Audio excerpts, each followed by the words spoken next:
Bueno, muchísimas gracias a todos por estar aquí presente. Bienvenidos a este primer consultorio virtual. En este caso nos acompaña la licenciada Laura De Lisi, quien nos va a nos va a evacuar las dudas que tengamos respecto de materiales de referencia y demás, ¿sí? Bueno, les cuento muy rápidamente, no tenemos mucho tiempo, tenemos 1 hora aproximadamente, así que por un lado vamos a obviar la presentación, ya todos se han presentado a través de el formulario web que han completado amablemente y vamos a pasar ya directamente al consultorio. El mecanismo va a ser el siguiente. Laura ha recopilado las preguntas que han llegado al formulario, así que va a hacer una pequeña presentación con todas las preguntas. Ella trató de abordar aquellas preguntas más frecuentes, aquellas preguntas más representativas y demás. No sé si, supongo que le va a alcanzar el tiempo para responder a todas esas preguntas y a continuación sí vamos a abrir el micrófono o el chat también, cualquiera de los dos medios, para que ustedes generen nuevas preguntas si es que le han quedado dudas. Seguramente cuando a uno le responden una pregunta, después le surge otra, ¿sí? Entonces esa es la idea. Entonces vamos a dejar que Laura comience con su presentación respecto de las preguntas. Una vez que concluya, abrimos el micrófono. Y les recuerdo que esta charla va a ser grabada y después puesta a disposición de ustedes por si alguien se pierde de algo o si después quiere hacer preguntas sobre esta charla, porque para eso vamos a dejar abierto un foro para que sigan preguntando y bueno, se llene ojalá de preguntas y de gente y participe todo el mundo. Esa es la idea. Así que bueno, los dejo con Laura, yo voy a estar por acá en las sombras y bueno, si por ahí me requieren, aparezco. Así que adelante, Laura. Bueno, perfecto, Sergio, muchísimas gracias. Y bueno, como les comentaba Sergio, bueno, esa va a ser la dinámica de la presentación. Voy a estar exponiendo contestando las preguntas que ustedes realizaron. Y bueno, al final vamos a poder contestar nuevas, si es que nos da el tiempo, y si no, las seguimos en el foro. Voy a compartir la presentación, ¿sí? Para poder comenzar y no demorarnos. Bien. Bueno, este consultorio virtual, la idea es poder abordar el tema de la utilización de las muestras control en lo que es el laboratorio analítico, ¿sí? Vamos a ir contestando la serie de preguntas a medida que nos vaya dando el tiempo.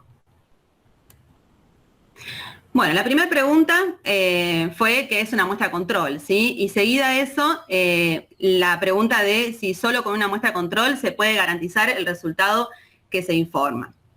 Bueno, en esta filmina vamos a contestar estas dos preguntas, ¿sí? ¿Qué es una muestra control? Bueno, es una muestra que, incluida en el ensayo, como parte del control de calidad interno, cubre estudios de precisión y de veracidad, permitiendo, junto con otros ensayos de control, asegurar la validez de los resultados, ¿sí? Esta muestra lo que hace es estar incluida dentro de lo que es el ensayo, ¿sí?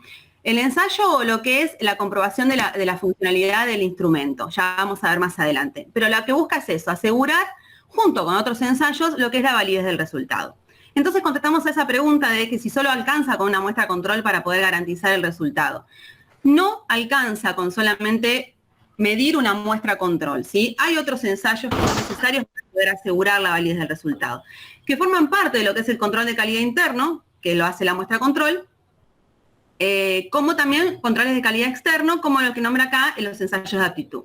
Y dentro de otros controles de calidad internos tenemos lo que son muestras ciegas, calibraciones y verificaciones intermedias de los equipamientos y la cualificación del personal, ¿sí? Todo eso va a hacer que en su conjunto, junto con las muestras control, se pueda asegurar la validez de los resultados.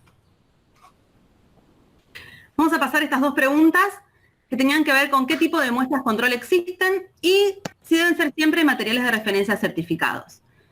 Bueno, vamos a contestar estas dos preguntas con esta serie de tipos de muestras control que hay. Vamos a ver que tenemos que son muestras control que van a venir de lo que son materiales de referencia y materiales de referencia certificados, ¿sí? Otras muestras control que van a poder venir de lo que son materiales excedentes de ensayo de aptitud. Generalmente cuando uno participa en el laboratorio de interlaboratorios, sobran muestras más que nada en lo que son análisis físico-químicos.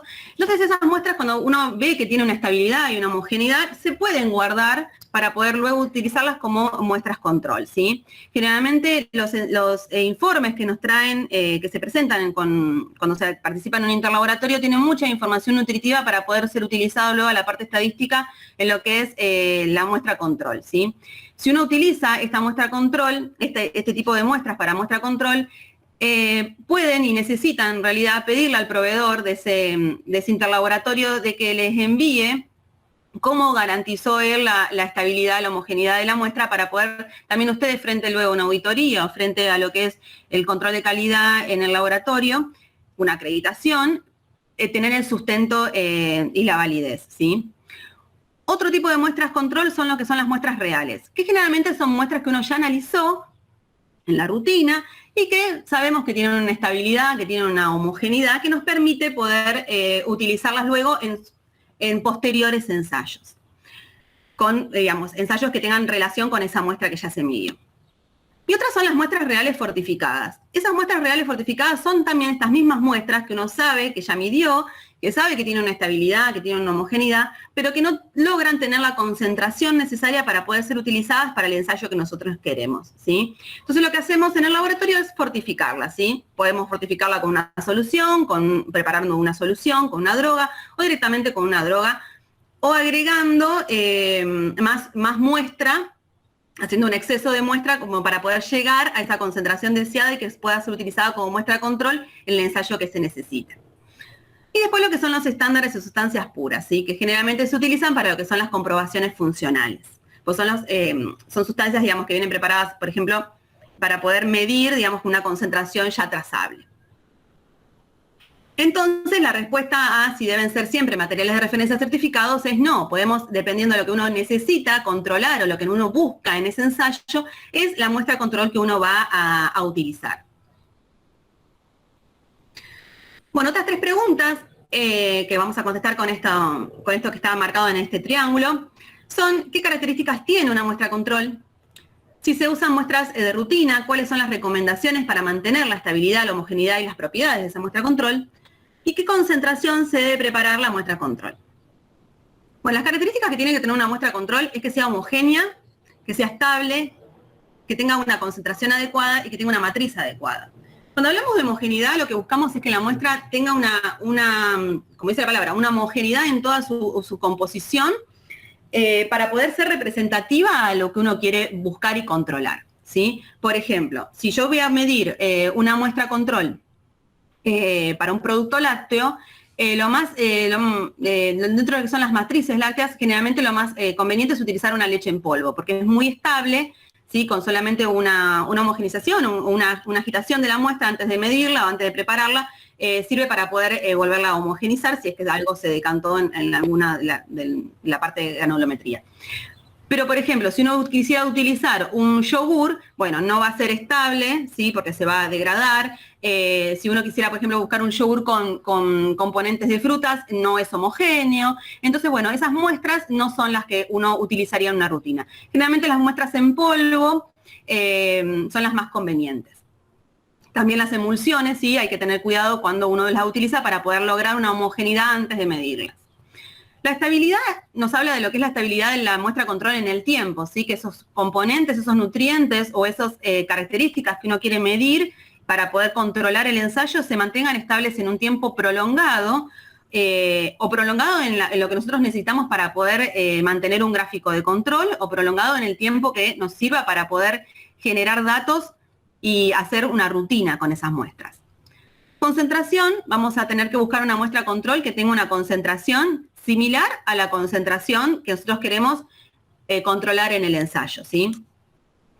Y lo que es matriz, buscar una muestra que sea similar en lo que es el ensayo medido, ¿sí? Si uno quiere buscar o medir, como decíamos hoy, leche, por ejemplo, o está haciendo ensayos de leche, bueno, lo importante es buscar una muestra que sea de la matriz láctea. Si uno, por ejemplo, está midiendo lo que es queso, mide suero, mide leche, tiene una variedad de productos lácteos, bueno, puede buscar una matriz que represente a todo el conjunto de la matriz láctea, ¿sí? Bueno, y como decíamos acá, la concentración que debe preparar la muestra de control va a depender de la concentración que generalmente tiene, ¿sí?, el ensayo en el que está validado y tiene el alcance esa metodología validada, ¿sí? Bueno, vamos a ver ahora estas dos preguntas que nos dicen qué función tiene una muestra control y cómo elegir adecuadamente un producto como muestra control. Bueno, la función que tiene una muestra control dentro de lo que es el proceso, ¿sí?, de ensayo propiamente dicho, va a ser para poder controlar el proceso analítico como con una mirada de lo que es una gestión por procesos, ¿sí?, mirando el ensayo como un proceso global. Y otra de sus funciones importantes es comprobar la funcionalidad del instrumento, ¿sí?, que se mantenga estable, que se mantenga con los valores adecuados. Ahora vamos a ver cada una de estas funciones, las vamos a desarrollar para poder ir respondiendo también preguntas relacionadas con eso. En estas dos funciones lo que se busca es determinar si el método de ensayo está operando correctamente. Y por lo tanto, si los resultados obtenidos a partir de estas muestras de ensayo que vamos a medir pueden ser informados, ¿sí? Vamos a poder controlar el proceso como tal, como les decía, y poder controlar internamente si el equipo se mantiene estable en esas mediciones que hacemos, ¿sí? Entonces, ¿cómo elegir adecuadamente el producto para una muestra control? Lo vamos a poder elegir dependiendo, otra vez, de lo que nosotros queremos controlar, ¿sí? Si queremos controlar la funcionalidad solamente del instrumento o si queremos controlar el proceso analítico. Vamos a la primer función que tiene, que es controlar el proceso analítico, ¿sí? Y acá vamos a contestar estas 4 preguntas que están relacionadas con lo que son los gráficos de control. Nos preguntan si se debe estructurar un gráfico de control para este tipo de muestras y cómo es el análisis estadístico de este gráfico de control. ¿Cuál es la forma más adecuada de realizar las cartas de control? ¿Cuáles son los criterios estadísticos para la aceptación o el rechazo, ¿sí?, de las muestras control? Que tiene que también que ver con este análisis estadístico. Y si es necesario llevar cartas de control de exactitud o cartas de duplicados, o cuándo llevamos una y cuándo llevamos la otra, ¿no? Bueno, vamos a ir desarrollando este tema de esta función particular que tienen las muestras de control para ir contestando estas 4 preguntas. Bien. Vamos a tener en cuenta que primero lo que necesitamos es realizar estos 3 pasos. Primero vamos a tener que elegir esa muestra control, ¿sí? Luego vamos a tener que caracterizarla y luego recién ahí vamos a poder incluirla dentro del proceso para poder controlar ese proceso. Para poder controlar el proceso, yo necesito una muestra que se asemeje a la muestra que yo voy a estar midiendo en la rutina y que el cliente me trajo para que mida. Por lo tanto, esa muestra va a tener que estar medida dentro del proceso analítico, ¿sí? O sea, cuando yo realizo la medición de mi muestra, voy a incluir esta muestra control. Entonces, esta muestra va a sufrir el mismo proceso de tratamiento que va a sufrir la muestra que yo voy a medir en la rutina que el cliente me trajo.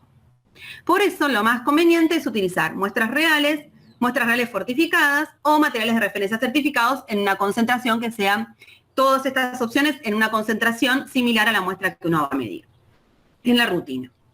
Bueno, cuando yo ya tengo, elegí, digamos, la muestra control que voy a utilizar, cualquiera de estas 3 opciones serían muy buenas, lo que hago es caracterizarla, ¿sí?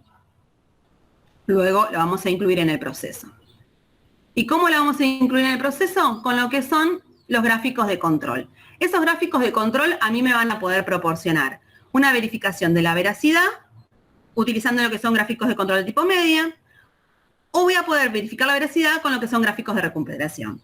En ambos casos voy a tener que haber tenido en cuenta lo que es el aseguramiento de la trazabilidad metrológica, de lo que es la muestra control. Y otros gráficos de control tienen que ver con lo que son la verificación de la precisión, y ahí vamos a utilizar gráficos de rango, ¿sí? Vamos a ver ahora cómo hacemos para verificar la veracidad y cómo hacemos para verificar la precisión y cómo generamos esos gráficos de control, ¿sí?, para poder controlar el proceso analítico, tanto en veracidad como en precisión. Bueno, decíamos que primero la elegimos y la caracterizamos, ¿sí? Bueno, vamos a armar entonces un gráfico de tipo media y un gráfico de recuperación, ¿sí? Podemos elegir uno u el otro según la necesidad. Voy a buscar para poder mostrarles mejor. Para poder caracterizar la muestra vamos a empezar con lo que es el gráfico de tipo media. Para poder caracterizar la muestra yo lo que necesito es medir en condiciones de precisión intermedia, ¿sí? O sea, distintos días, distintos analistas, ¿sí? Mezclar las condiciones, pero dentro del mismo laboratorio. 20 veces la muestra, así como mínimo 20 veces para poder generar un gráfico de control que sea representativo. Voy a medir, voy a tener todos los valores, voy a calcular una media, una desviación estándar y voy a poder generar lo que son los límites del gráfico de control, ¿sí? Este gráfico de control y este tipo de control va a poder utilizarse solamente para esta muestra, ¿sí? No voy a poder incluir en el gráfico otro dato que no sea propio de esta muestra que yo ya caractericé. Si yo cambio de muestra control porque se me degradó, porque se me acabó, lo que tengo que hacer es generar otro gráfico de control y comenzar nuevamente con el proceso. Vamos a pasar ahora a lo que es el gráfico de recuperación. Lo que tiene de interesante el gráfico de recuperación es que independiza lo que son las concentraciones, porque lo pasa a un valor de recuperación, ¿sí? De lo que es la concentración de referencia. Entonces, por ejemplo, si yo tengo diferentes tipos de muestra control, en este caso el ejemplo nos dice como una muestra que está fortificada y otra referencia es un material de referencia certificado. En este caso lo que hacía el laboratorio era medir en la rutina 20, o sea, en una rutina de 20 muestras medía muestra fortificada. En la muestra 21 hacía una medición de material de referencia certificado. Entonces mantenía y verificaba lo que era la estabilidad también del gráfico de control y generaba incluía dentro de lo que era el control de proceso un material de referencia certificado. Pero para poder mantener el mismo gráfico, lo que hacemos es independizar las concentraciones, tanto de lo que es la muestra fortificada como de lo que es la muestra de material de referencia certificado. Entonces lo que hacemos es generar una recuperación. Vamos a ver que estos primeros 10 datos pertenecen a lo que es el material de referencia certificado y que los otros 10 pertenecen a lo que es la muestra fortificada. Pero cuando los pasamos a recuperación, a nosotros nos interesa ver cuánto recuperamos del valor ese de referencia. Y ahí sí vamos a poder generar lo que es luego nuestros límites del gráfico de control. Entonces, si yo en algún momento, por ejemplo, la muestra fortificada se me termina, se me degrada, o tengo algún problema, mientras yo caracterizo, por ejemplo, o busco otra muestra control, puedo seguir midiendo y utilizando este gráfico de control con lo que es el material de referencia certificado. Luego, cuando tenga la próxima muestra, voy a tener que generar un gráfico nuevo para poder incluirlo dentro de este gráfico de recuperaciones con lo que es el material de referencia certificado. Y con respecto a lo que son la verificación de la precisión, el gráfico va a ser de rangos, ¿sí? Lo que va a buscar acá es poder determinar cuál es la desviación que hay entre las repeticiones de un mismo analista, ¿sí? Entonces, lo que voy a hacer acá es poder determinar lo que es el valor medido en A, o sea, el primer replicado, y el valor del segundo replicado. Y lo que voy a determinar es un rango, ¿sí? Para poder ver cuál es la diferencia entre esas mediciones. Acá solamente estamos viendo precisión. Entonces, una vez que nosotros tenemos eso, ya caracterizada la muestra, es donde yo puedo incluirla dentro de lo que es el proceso analítico, porque ya tengo un valor de referencia al cual voy a medir. ¿Cómo la voy a incluir en el proceso analítico? Bueno, por ejemplo, les traje acá un ejemplo para que podamos ver dónde es que se incluye dentro del proceso esta muestra control. Hay un laboratorio que realiza mediciones de calcio en productos lácteos por absorción atómica y tiene esta secuencia de medición en la absorción atómica. Mide el blanco, mide los estándares porque generan curva, miden nuevamente un blanco, hacen un control con una solución diluida externa de control curva analítica, miden las muestras, miden 10 muestras y luego lo que hacen es medir el material de referencia certificado o la muestra control, ¿sí? En ese punto es en donde se genera, donde se incluye, ¿sí? Este control del proceso analítico. Entonces, si hubo algún problema con el procesamiento de la muestra, que perdimos muestra cuando estuvimos procesando, se perdió muestra porque en lo que es el trasvase, la mufla no funcionó bien y no calcinó como debía, o el horno microondas no trabajó en las condiciones que se necesitaban. Todas esas cuestiones que hacen lo que es el proceso analítico, ¿sí? Vamos a poder ver si hubo algún problema con ese proceso analítico en esta muestra de control, porque yo ya tengo el valor de referencia que necesito. Y ahora vamos a pasar a lo que es la comprobación funcional del instrumento. ¿Cómo utilizamos la muestra control para comprobar que el instrumento funciona correctamente? ¿Sí? Bueno, y vamos a contestar para eso. Tenemos estas dos preguntas. Nos llegaron las preguntas de si es, qué es más recomendable, si un pool de muestras acumuladas igual a las muestras de rutina, si es recomendable utilizar sustancias puras o materiales de referencia certificados. Y otra pregunta era, tipo de muestra de control para ICP o ES rutinarios, post curva de calibrado y post cantidad de muestras. Vamos a contestar estas dos preguntas llevando a lo que es la comprobación funcional del instrumento. Para eso, para poder verificar de que el equipo está funcionando correctamente dentro del proceso analítico, vamos a utilizar sustancias puras o materiales de referencia certificados o materiales de referencia, ¿sí? Y acá les comparto un ejemplo para que ustedes vean, es el mismo ejemplo de hoy, ¿sí? El mismo proceso analítico, y vamos a ver en dónde se genera lo que es el control de la comprobación funcional del equipo. Nos dice que, bueno, que el laboratorio mide un calcio en productos lácteos, procesión atómica, y bueno, veamos que mide una curva de calibrado. Luego de la curva de calibrado, bueno, miden los blancos, y el punto 4, el que le sigue a la medición de la curva de calibrado, es medir una solución diluida para control externo de la curva de calibrado. Esa solución va a ser una solución que va a estar preparada con un lote distinto al que se utilizó para preparar la curva de calibrado.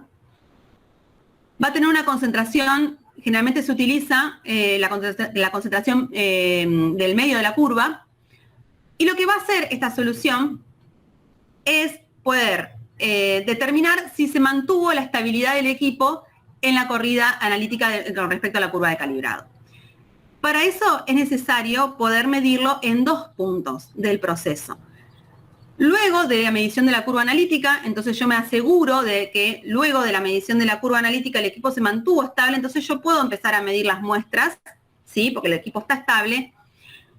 Y lo voy a medir al final, ¿sí? Para poder asegurarme de que el equipo se mantuvo estable mientras yo medí las muestras, ¿sí? Entonces esto es lo que nos dice aquí en estos dos puntos. Lo voy a medir luego de medida la curva analítica y antes de comenzar a medir las muestras. Así que sería el primer paso. Este dato nos va a permitir determinar si mientras se realizó la medición de la curva, el instrumento se mantuvo estable. Y el punto 8, ¿sí? En este caso, la medición busca verificar que el instrumento se mantuvo estable durante todo el proceso de medición. ¿Y qué sucede? Si la corrida analítica es de más de 10 muestras, lo que se puede hacer en este caso es volver a hacer lo que es el punto 8, se hace un punto de blanco de reactivos, se mide una muestra control nuevamente, ¿sí? Para poder asegurar de que el proceso analítico sigue siendo estable y se sigue midiendo la otra cantidad de 10 muestras que haya para medir, ¿sí? Y al final de esas nuevas 10 muestras se vuelve a hacer esta corrida de un blanco de reactivos y una solución diluida para el control de curva analítica. Entonces, de esta manera me aseguro de que todo el proceso analítico, tanto en lo que es el instrumento propiamente dicho, como el proceso se mantuvieron estables durante la medición, ¿sí? Bien, y ahora vamos a seguir con estas preguntas. Aquí ya terminaríamos con ese tema. Vamos a seguir con estas tres preguntas que nos hablan de lo que es qué fecha de caducidad se le da a las muestras control, cómo determinar el tiempo de vida de una muestra control elaborada en el laboratorio y cuál es el tiempo óptimo de conservación de las muestras, ¿sí? Son preguntas que se relacionan entre sí y bueno, y buscamos poder contestarlas con esta información, que nos dice que cuando dejan de cumplir con algunas de las características que estuvimos viendo hoy, lo que es homogeneidad, estabilidad en concentración, ahí la muestra ya va a llegar a su fecha de caducidad, ¿sí? Ahí ya la vida útil de la muestra va a decaer y no voy a poder seguir utilizándola. ¿Cuándo me doy cuenta de que perdieron estas características de homogeneidad?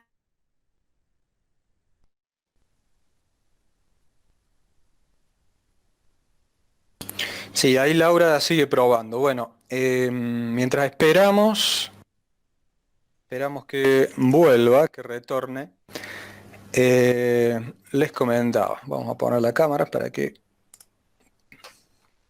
que vean que no soy, no soy un robot. Una de las preguntas que habían hecho en el formulario era respecto de muestras de control en el muestreo, ¿sí? Bien, este consultorio se refiere a la parte analítica. Ustedes saben que un sistema de medición está compuesto por dos partes principales, si queremos llamarle así. Una es la obtención de la muestra, es decir, todo ese puede ser la obtención de la muestra de un agua de río, de una pila de minerales, de un lote de leche en polvo, etcétera, ¿sí? Existe lo que se llama un método de muestreo, una manera de hacerse con esa muestra y de modo tal que esa muestra sea lo más representativa de ese objeto de muestreo, de ese todo que uno quiere medir, que uno quiere determinar, del cual quiere conocer alguna propiedad. Bien, para el muestreo, que es una parte, quizás la parte más importante del sistema de medición, o la parte que generalmente tiene más variabilidad, en general, no siempre, pero que generalmente arroja más incertidumbre en la medición, es el muestreo, y quizás a la que menos importancia se le da, o a la que menos no se dio importancia, pero la que menos práctica es de desarrollar, digamos, de entender. Entonces, para el muestreo también hay muestras de control. Cuando uno determina o obtiene una muestra, uno, digamos, puede, con base a... Bueno, ustedes han escuchado ahora que hay que, en los casos que aplica, que hay que validar un método de muestreo, ¿sí? Así como el método analítico hay que validarlo, si a nosotros como laboratorio nos toca trabajar con el muestreo o realizar el muestreo, también nos toca validar ese método de muestreo. Bueno, y en el proceso de validación básicamente es la determinación de la precisión, ni más ni menos que eso. Es básicamente replicar el muestreo. Entonces yo tengo un determinado método de muestreo, tomo mi muestra de suelo, por ejemplo, y replico ese método de nuevo y tomo otra muestra de suelo del lugar más cercano posible a la muestra inicial, ¿sí? Obtengo dos muestras, he duplicado ese procedimiento de muestreo. Después voy a otro punto, hago lo mismo, duplico, otro punto duplico y después, qué sé yo, de 8 duplicaciones, yo tengo 8 pares, ¿sí? Y de ahí yo puedo después desarrollar una estadística y calcular una varianza y eso lo puedo aplicar a la varianza del muestreo, después transformarlo en incertidumbre de muestreo, etcétera, etcétera, ¿sí? Bien, yo tengo que lograr, ahí entra Laura, yo tengo que lograr que ese muestreo o que esa precisión o tengo que controlar, yo quiero controlar esa precisión. Entonces lo que hago es utilizar puntos de control en realidad. Entonces, haciendo la corta, ahora que llegó Laura, haciendo la corta, lo que es una muestra de control de muestreo, lo que es un control de muestreo es tomar una muestra en particular. Es decir, por ejemplo, yo voy a muestrear hoy a un terreno, ¿sí? Y voy a tomar una muestra duplicada de esa muestra que hago. Y de cada 10 muestreos que hago, duplico una vez ese procedimiento de muestreo, ¿sí? Y después verifico si la diferencia en ese par es semejante a la diferencia que yo he obtenido previamente en el proceso de validación del método, ¿sí? Básicamente eso es el control. Entonces el primer paso es la validación del método de muestreo, que como les dije recién, es básicamente determinar la precisión del muestreo, de ahí yo obtengo una varianza, y esa varianza se tiene que mantener en el tiempo, como sucede en un método analítico, ¿sí? Entonces la forma de conocer si esa varianza se mantiene en el tiempo es realizando controles, así como yo hago muestras de controles en el laboratorio analítico. Pongo una muestra de control, bueno, en este caso lo que hago es un muestreo de control. Entonces hoy voy a campo, voy a hacer 10 muestreos, voy a tomar muestras en 10 lugares distintos, bueno, una de ellas o dos de ellas las voy a duplicar, para después en el laboratorio, después que haga el análisis correspondiente, yo determine si esa diferencia es la diferencia que yo espero, ¿eh? Si no supera un límite máximo permitido, también para los muestreos nosotros vamos a hacer para ese tipo de muestreo nosotros vamos a construir una carta de control de rangos, por ejemplo, ¿sí? Como recién también nos explicaba Laura aquí en el consultorio. Bueno, vamos a ver qué pasó con Laura. La vi entrar. pero se volvió a ir. A ver, me esperan un segundo.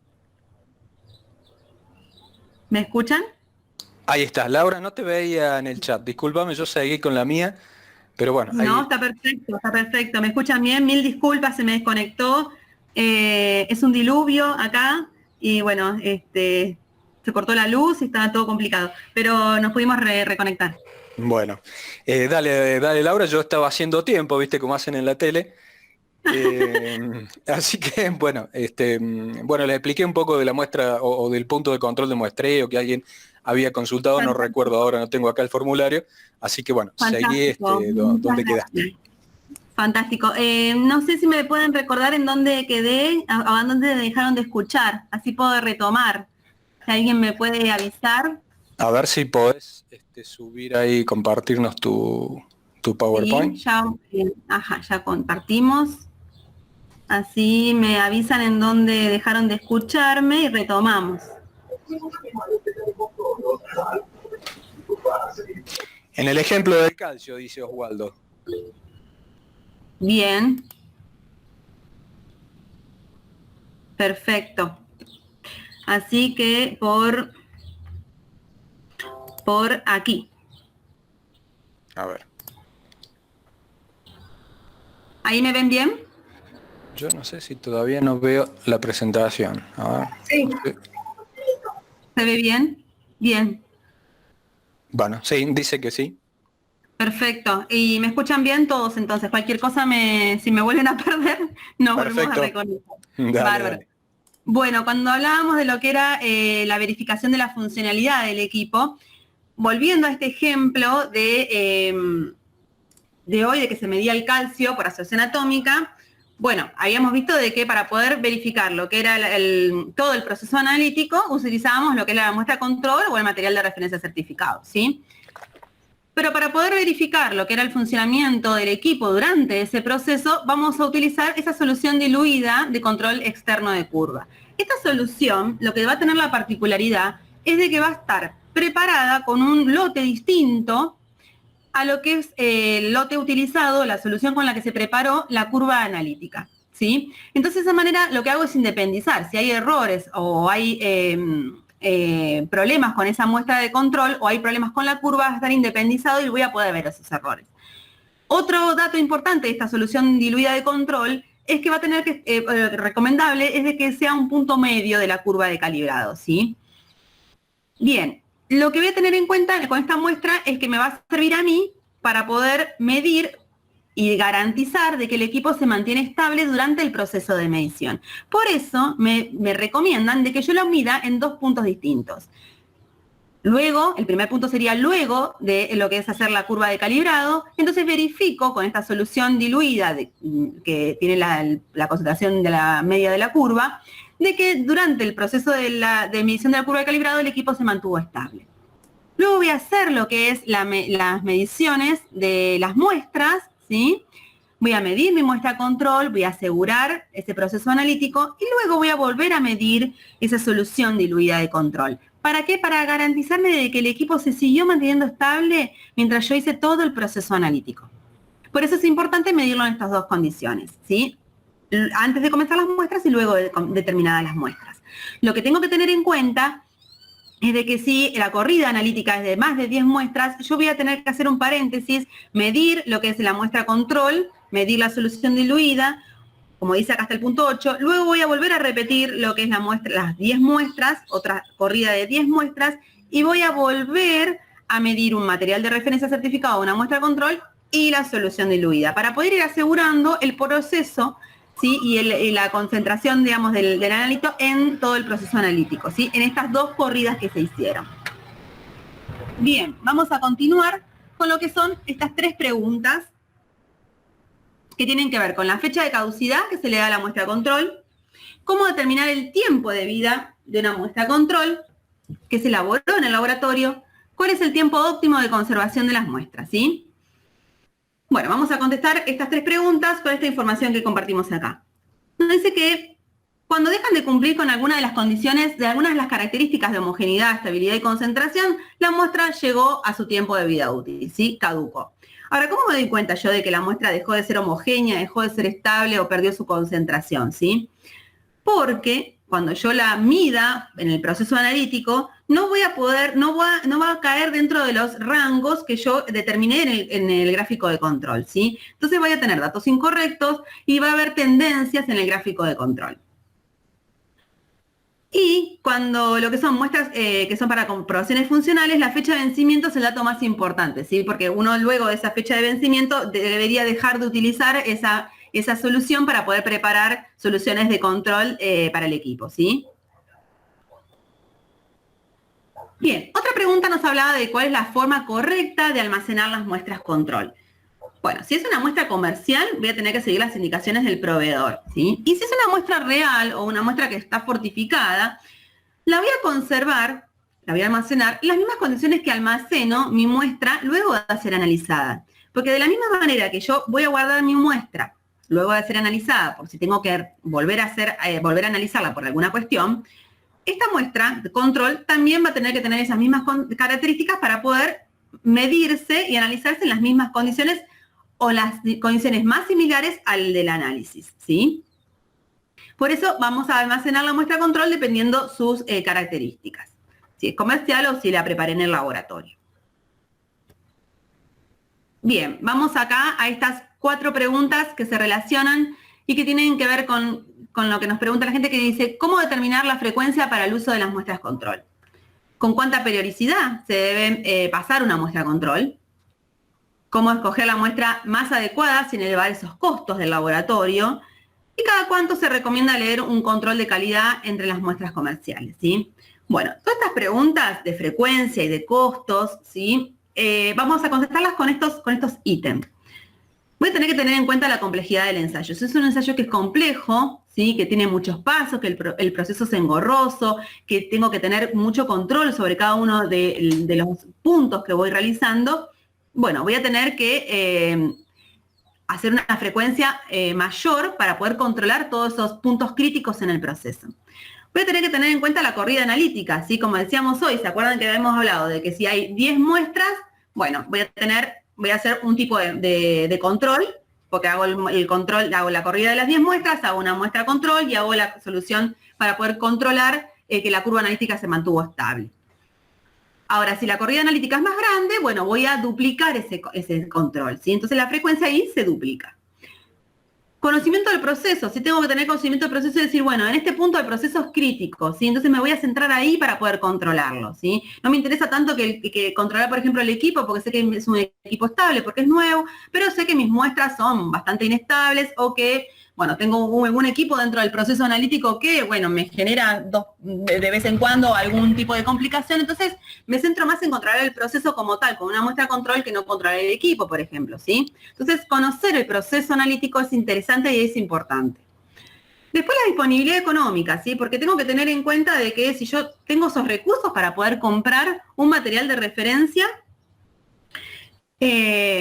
según las necesidades que tenga abiertamente el laboratorio, ¿sí? A veces eso no sucede, pues son caros, porque son poco accesibles en lo que es la economía del laboratorio. Entonces los materiales de referencia los dejo para poder ser medidos en periodos más largos, ¿sí? Como habíamos visto hoy, que podemos hacer un gráfico de control en donde incluimos el material de referencia, pero lo vamos a medir de una manera aislada, ¿sí? Y vamos a utilizar para lo que es el control de rutina una muestra control fortificada o una muestra real del laboratorio, ¿sí? Sin estar fortificada. Pero eso va a tener que ver con la disponibilidad económica que ustedes tengan en el laboratorio. Y otra es la disponibilidad del producto. A veces sucede que el material de referencia o la muestra control que uno quiera utilizar no está en el mercado, ¿sí? Entonces tengo que prepararla internamente. O sea, entonces ahí también la disponibilidad es importante porque quizás no consigo exactamente una muestra control o un material de referencia certificado que refleje exactamente la matriz que voy a estar midiendo, ¿sí? Por ejemplo, si es un efluente, puede suceder que no consiga una muestra control, un material de referencia certificado que sea de efluente, pero consiga una muestra que se refleje o refleje las características que quiera medir, ¿sí? Ahora vamos a ver más adelante esto con otra pregunta que se relaciona. Bien, otra pregunta nos hablaba de cuál es la manera correcta de realizar verificaciones intermedias con la muestra control. Las verificaciones intermedias son esas verificaciones que yo le voy a hacer al equipo para poder asegurarme de que mantiene su calibración, ¿sí? Son verificaciones que se realizan dentro del periodo de que el equipo está calibrado, que el instrumento mantiene, se ha generado la calibración, ¿sí? Por ejemplo, si una balanza se calibró de manera anual, en el medio, si en el año, yo voy haciendo verificaciones con las pesas patrón que yo tenga en el laboratorio para poder asegurar y verificar que la calibración se mantenga. Lo mismo, por ejemplo, con las micropipetas, que yo lo que hago es mandar a calibrarlas o a ajustarlas si es necesario, y en el medio del uso de esa calibración voy a ir haciendo verificaciones de material volumétrico para poder verificar de que la calibración se mantuvo. Acá les traigo un ejemplo, ¿sí?, de una verificación de la absorción atómica dentro del periodo de calibración, que más que un periodo de calibración es un mantenimiento externo en donde viene el servicio técnico y le hace una serie de ensayos, ¿sí?, propios para poder verificar esa calibración, esa mantención de la estabilidad del equipo. Pero mientras ese periodo está vigente, en el medio yo voy a hacer verificaciones. Una manera de utilizar muestras control en estas verificaciones es, por ejemplo, para verificar lo que es la exactitud de longitud de onda, la estabilidad de la línea base, sensibilidad de llama y repetibilidad de la llama, sensibilidad del horno y repetibilidad del horno. Para poder hacer estas verificaciones intermedias del equipo, voy a utilizar soluciones de cobre, por ejemplo, y de esa manera yo lo que hago es prepararla con soluciones patrón, ¿sí? Ahí es una manera de poder utilizar una muestra control y preparar una muestra control para poder hacer una verificación intermedia. Bien, y esto se relaciona con la pregunta de antes con respecto a las matrices, ¿sí? Nos dice la pregunta, ¿qué tipo de control y cuántas muestras son necesarias para alimentos? Bueno, esta primera pregunta la vamos a contestar diciendo que la cantidad de muestras utilizadas como muestra control para alimentos dependerá de la matriz y de las concentraciones, ¿sí? Voy a necesitar tantas muestras control como matrices yo tenga en el laboratorio o como concentraciones distintas tengan en el laboratorio, ¿sí? Porque lo que tengo que buscar es que esa muestra control represente en matriz y en concentración a la muestra que yo necesito controlar su proceso. Y estas dos preguntas que están relacionadas, nos dice que en el caso que no existan materiales de referencia para un ensayo en cuestión, ¿cómo cubro esa parte normativa, ¿sí?, de asegurar el resultado? Y la otra pregunta nos dice, ¿qué se debe hacer en caso de que las muestras control más similares a la matriz de ensayo sean inestables y no permitan una adecuada reproducibilidad de los resultados? Bueno, lo que voy a hacer acá es buscar una muestra que sea estable dentro de las matrices, como hablábamos hoy. Si yo tengo para medir lácteos, ¿sí? Entonces voy a tener leche, leche fluida, yogur, quesos. Bueno, ahí lo que voy a buscar es una matriz que sea estable. Lo más estable que hay es la leche en polvo, ¿sí? Entonces voy a utilizar como muestra control leche en polvo para toda la matriz láctea. Si, por ejemplo, estoy midiendo harinas, estoy midiendo lo que es la matriz farinácea, estoy midiendo galletitas, mido harinas, o mido fortificados a veces que se miden para poder ver qué concentraciones luego se fortifican los productos farináceos. Ahí lo que voy a hacer es buscar una muestra control que sea representativa a todo eso, ¿sí?, a toda esa matriz que estoy midiendo. Ahí lo que voy a usar, por ejemplo, lo más estable es una harina, ¿sí?, como muestra control.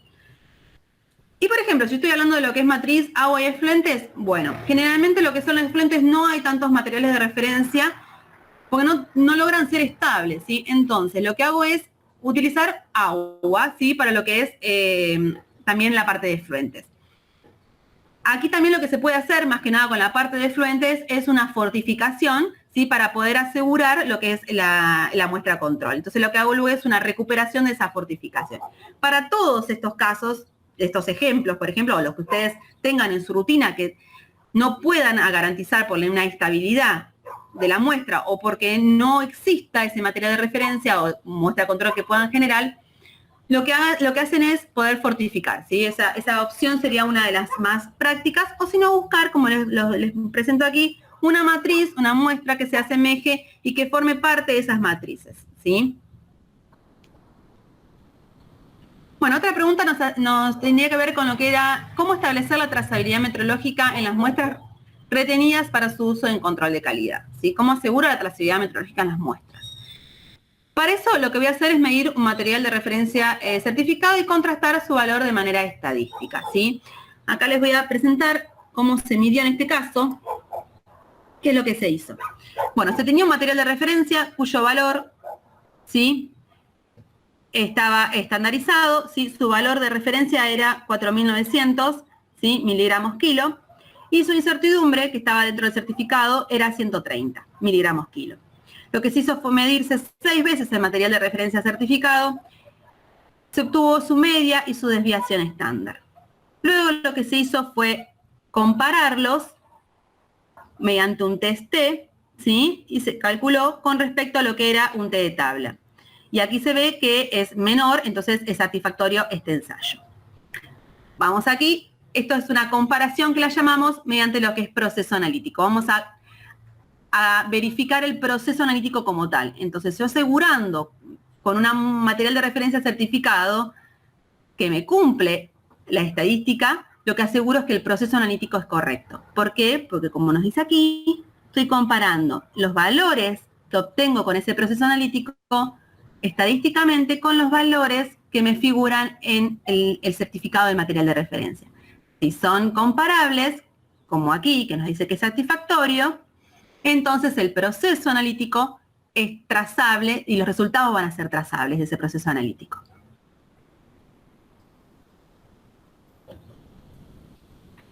Bien, esto no era una pregunta, pero era interesante y nos hablaban de lo que era un comparativo de marcas para productos de materiales de referencia. Bueno, estas son varias marcas, ¿sí?, que son muy buenas, ¿sí?, para poder comprar materiales de referencia, ¿sí?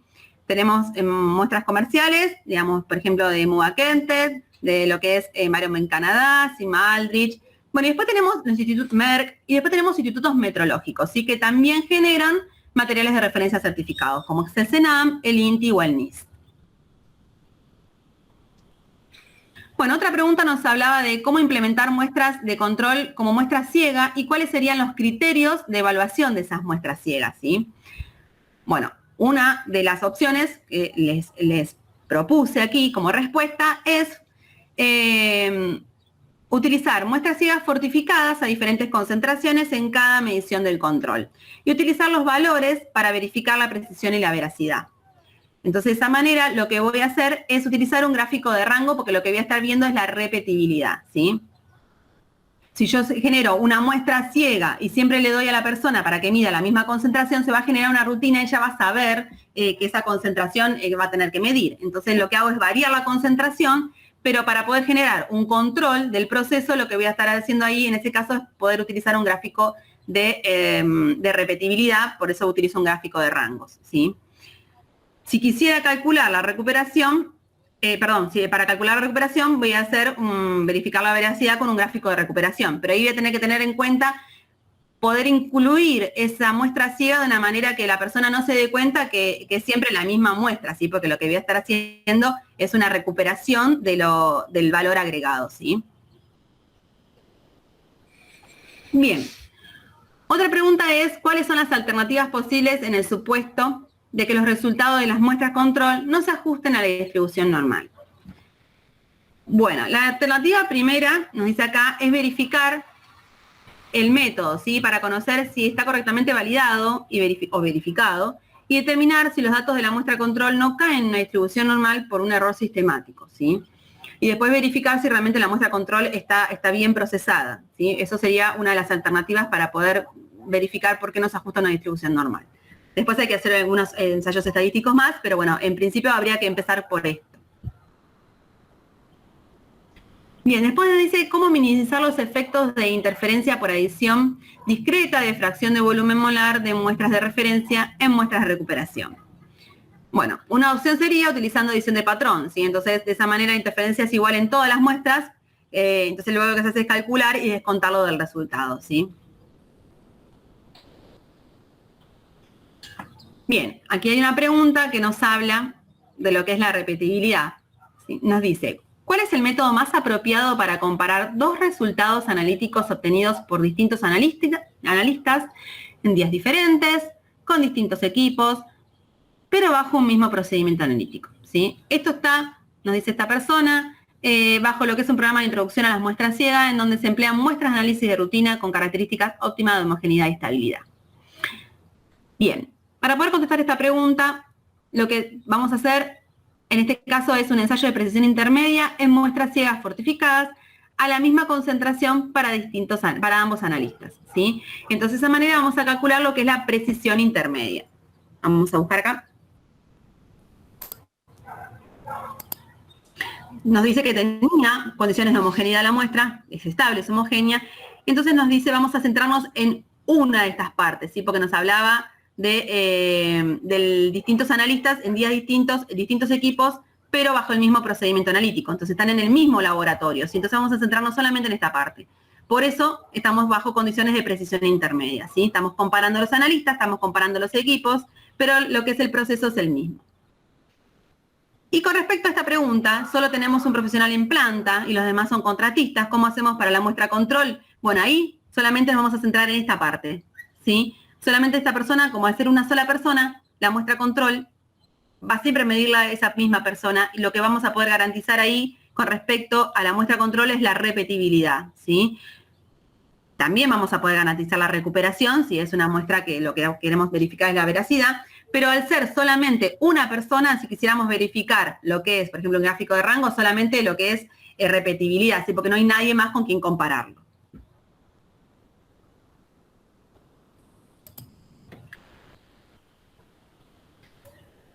Bien, nos hablaban también de lo que son las cartas de blancos, si es necesario llevar cartas para blancos en todos los métodos. Bueno, la carta de blancos es necesaria en estos tres casos, ¿sí? Si ustedes ven que los resultados de la muestra se obtienen restando de las lecturas de los blancos de la muestra, bueno, ahí van a tener que utilizar una carta de blanco porque es necesario poder utilizarla para restar esa lectura y tener la diferencia para poder calcular bien el resultado. Después, otro de los lugares o de las maneras en donde se utiliza lo que es el blanco es para indicar lo que es el control de calidad de reactivos, ¿sí? Por ejemplo, la contaminación de los reactivos, de los procesos analíticos, por ejemplo, deriva de la línea base, o de la competencia del personal, ¿sí? Si ustedes utilizan alguno de estas características, pueden utilizar una carta de blanco. Y se pueden usar para estimar varios tipos de límites de detección, ¿sí? Entonces, si ustedes van a utilizar o van a estar en la parte de validación y necesitan determinar lo que es el límite de detección, pueden hacer una carta de blancos. Después nos habla de si las cartas de control de exactitud, ¿sí? Para matrices de alimentos, ¿qué tipo de cartas de control son más aconsejables? Desde mi experiencia, lo que les recomiendo para lo que son alimentos y para poder verificar lo que es la exactitud, que en realidad vamos a verificar lo que es la veracidad, no la exactitud, porque para la exactitud necesitaríamos verificar lo que es veracidad y precisión, las dos juntas. Para lo que es veracidad, vamos a estar utilizando porcentaje de recuperación o gráficos de tipo media, ¿sí? Cualquiera de estos dos serían buenas opciones. A mi criterio, a mí me gusta más lo que es el porcentaje de recuperación porque independiza, entonces si yo pierdo esa muestra, como decíamos hoy, o tengo algún problema con esa muestra, puedo utilizar una que también forme parte del gráfico y que no sea esa exclusivamente, ¿sí? Bien, después había esta pregunta que nos habla de, esta persona nos dice, el control que se debe usar para poder completar la carta control, ¿tiene que ser uno que cumpla con la ISO 17034?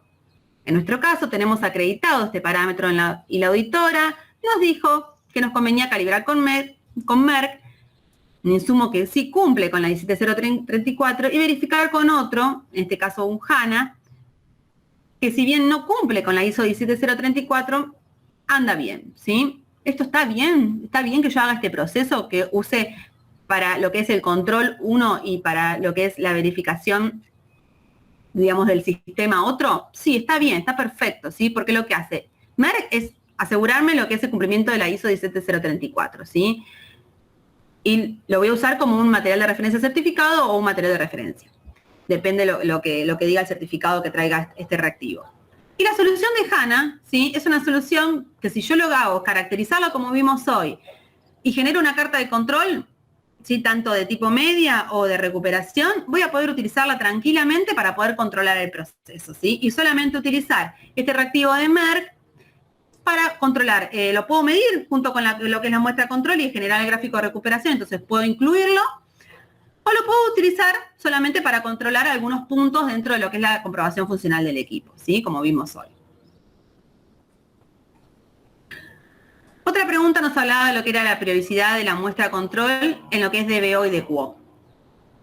Bueno, estamos trabajando en este caso con muestras con gran contenido de materia orgánica, ¿sí? Así que lo recomendable aquí es trabajar con muestras control cada vez que se realiza el ensayo, por lo menos en lo que es DBO. Cuando se hace DQO, ¿sí? Que se utiliza lo que es una curva de calibrado, generalmente para medirlo, es un proceso que es estable, ¿sí? Esa curva de calibrado generalmente es estable. Entonces, no siempre los laboratorios lo que hacen es medir todas las veces que hacen DQO la curva de calibrado, sino lo que hacen a veces es comprobar en un punto medio de la curva de que la curva se mantiene estable. Ahí no es necesario, esa comprobación funcional alcanza para poder determinar que el equipo se mantiene estable. Pero lo que es la muestra control para el proceso de DQO también recomiendo que se haga en cada uno de las mediciones, ¿sí? Bien, muestras control para el muestreo. Sergio, vos ya estuviste charlando sobre esto.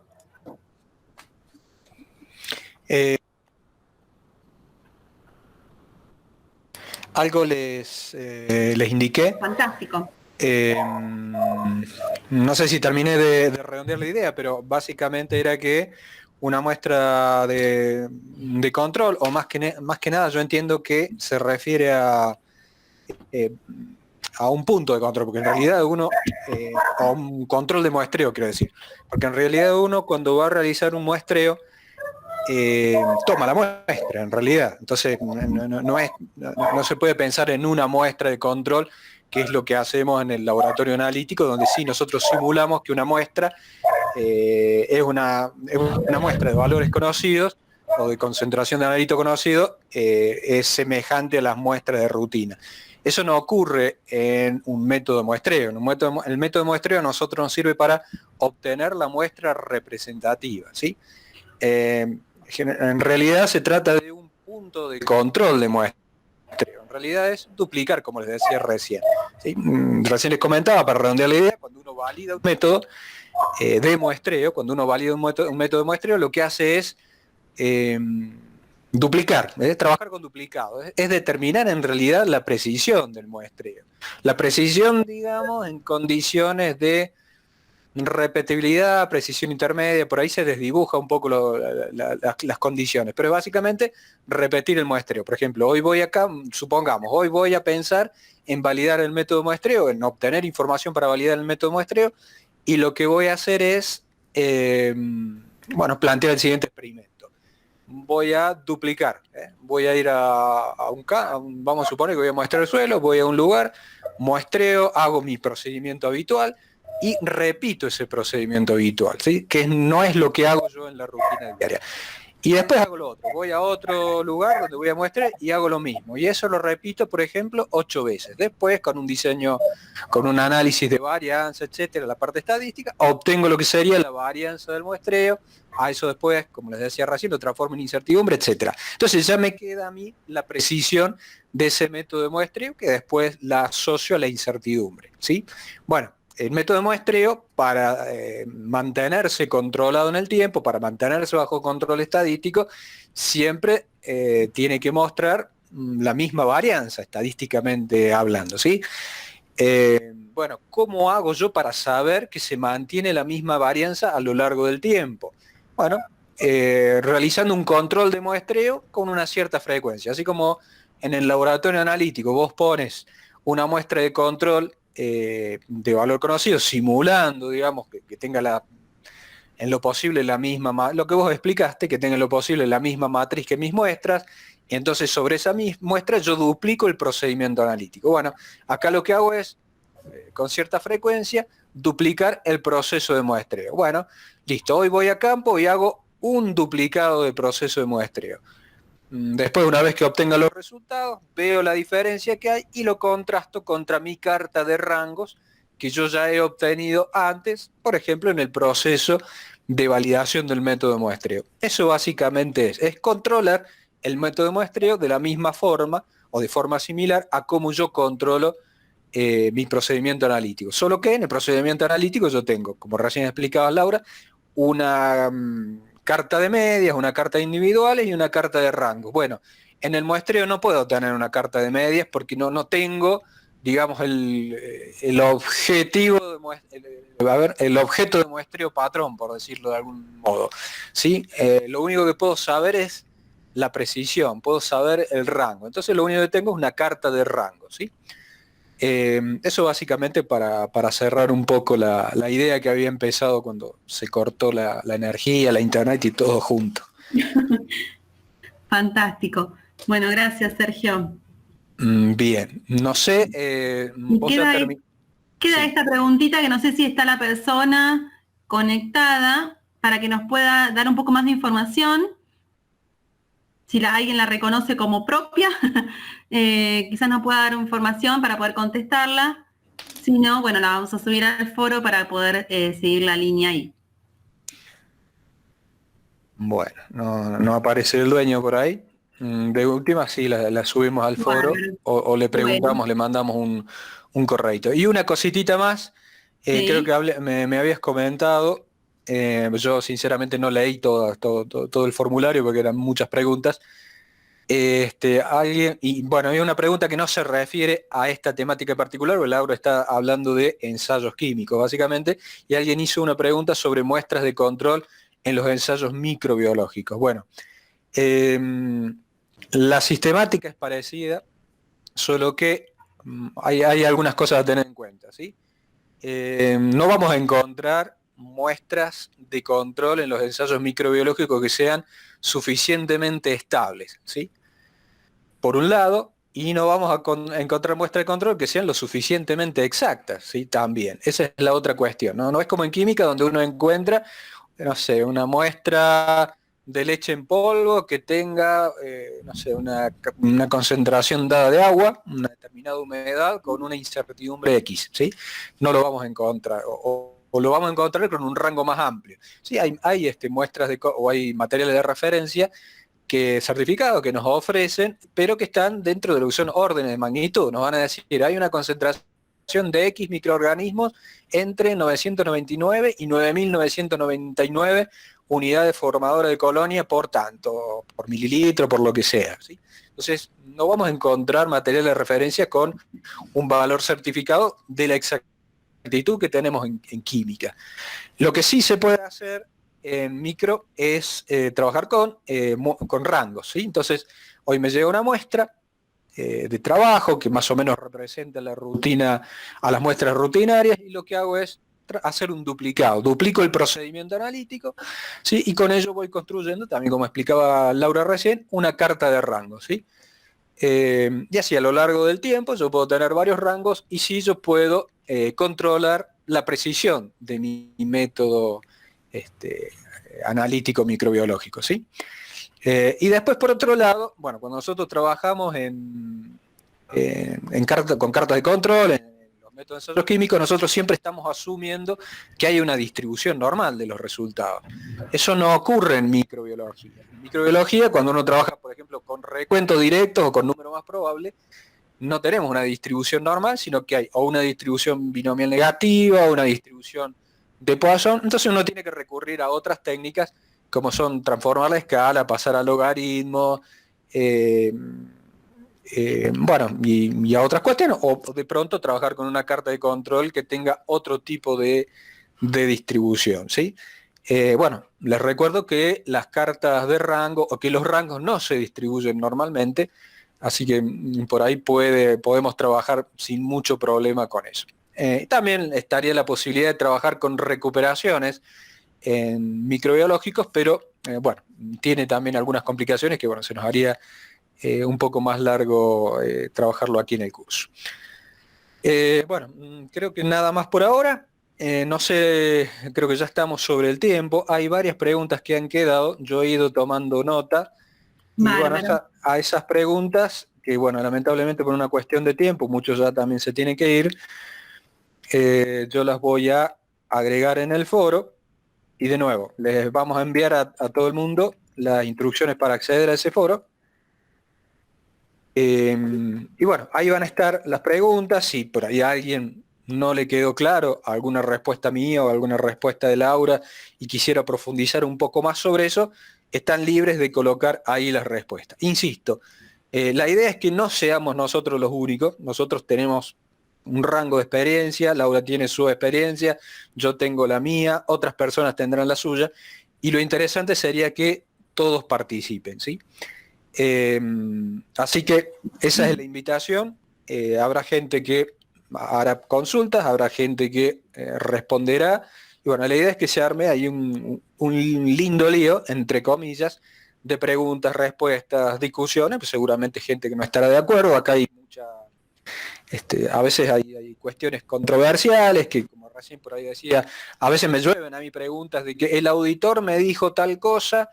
Y bueno, uno se tiene que poner en el lugar del auditor, se tiene que poner en el lugar de la persona, y a veces no coincidimos todos en la respuesta, no necesariamente la otra persona ha respondido mal, ni yo he respondido mal, sino que a veces la verdad está ahí en el medio. Entonces es interesante plantear ese tipo de preguntas y polémicas y demás cuestiones. Así que, bueno, bueno, hay varias preguntas, como les dije, he ido tomando nota. No me quiero olvidar de ninguna. Bueno, por ahí Osvaldo me habla de crear un canal en Telegram.